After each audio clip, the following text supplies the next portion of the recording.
guys, welcome back. I haven't done a sit down video in a while and I was a little bit like, I don't know what to talk about, but this is going to be fairly relaxed and I'm going to talk about books that I've read during the month of January.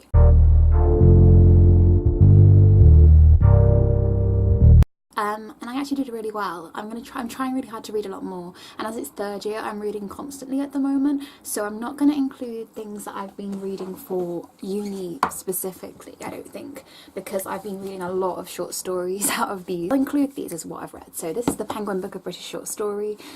So we read June Reese's short story, and like a variety of others, like there was one by Ali Smith and Chekhov, Franz Kafka's The Metamorphosis, James Baldwin. We read a lot, like you can see all of the notes, so yeah, that's been quite heavy going. I've managed to read for enjoyment as well, and things that I've chosen to read, so I'm going to include those in this video.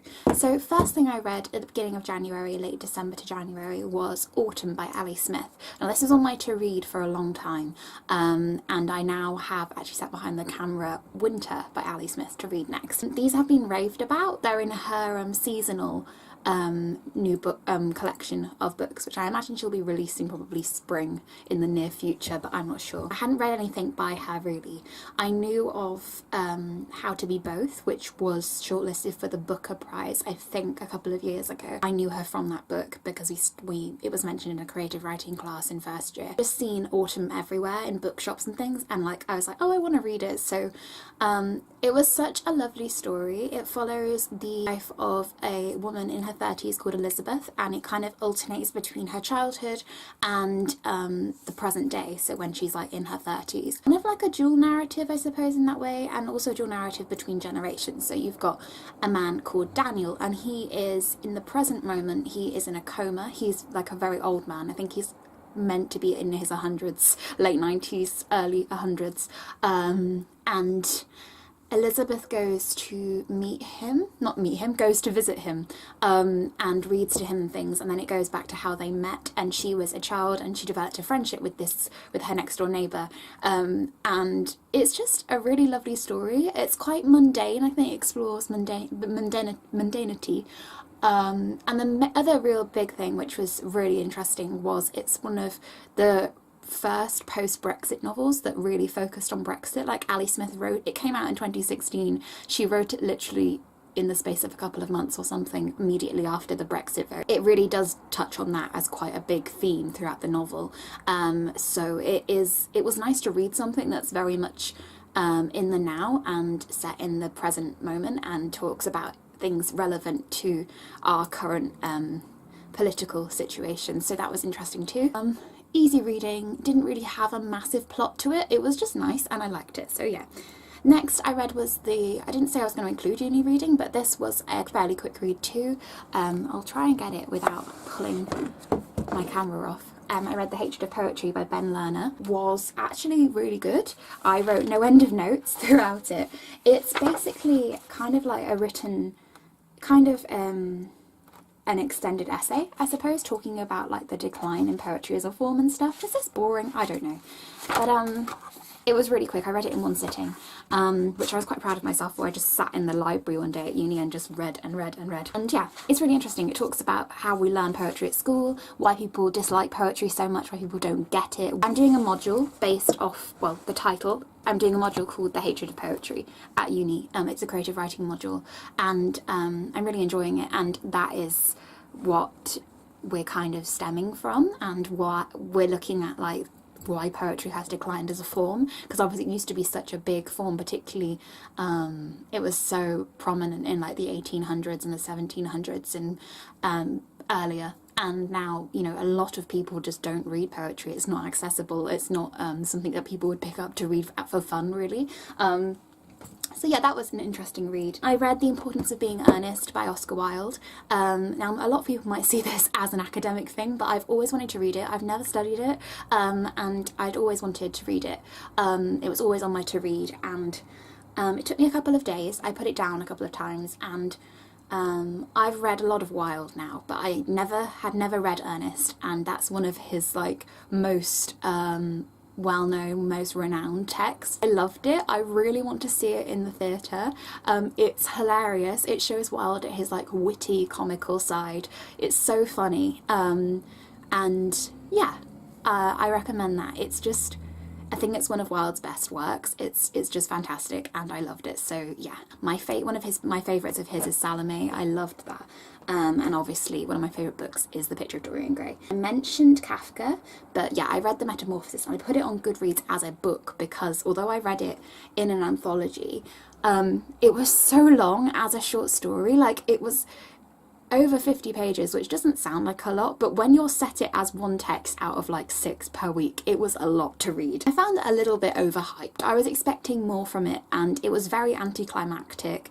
It was kind of like, I feel like it had been overdone. I don't know, because I've studied that kind of thing before, like this metamorphosis idea, shape-shifting kind of thing. I studied The Beetle in second year by Richard... Who wrote it? Richard Marsh. Yeah, there we go.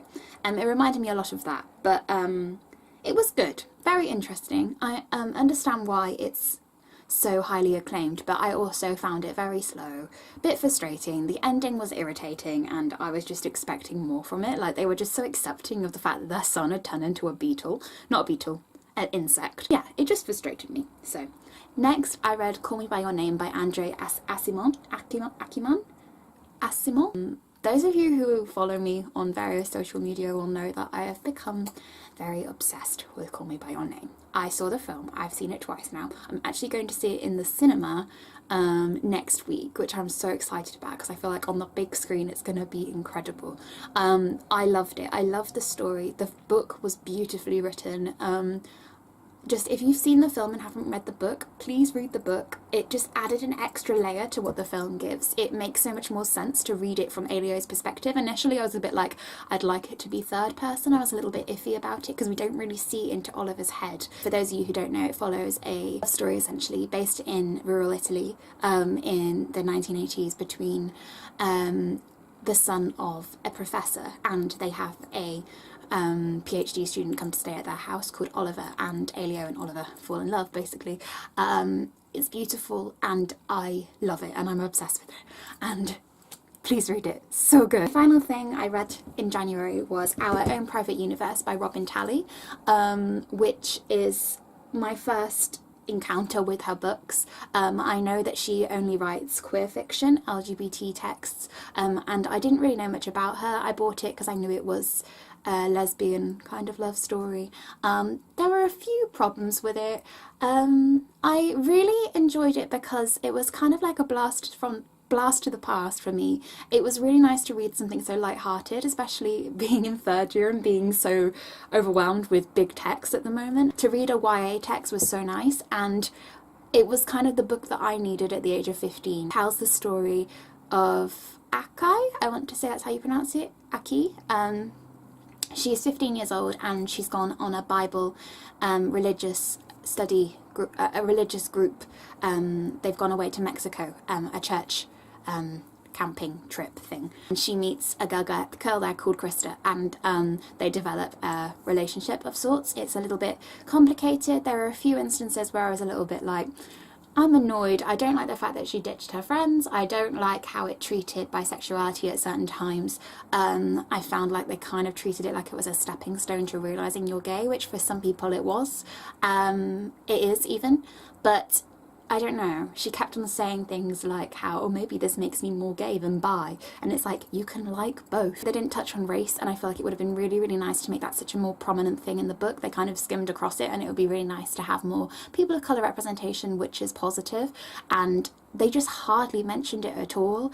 And that was a little bit frustrating. I mean, obviously it shouldn't be a main feature, but it would have been really nice to have that as such a positive representation. Overall, it was a nice, easy read, and it followed a nice story.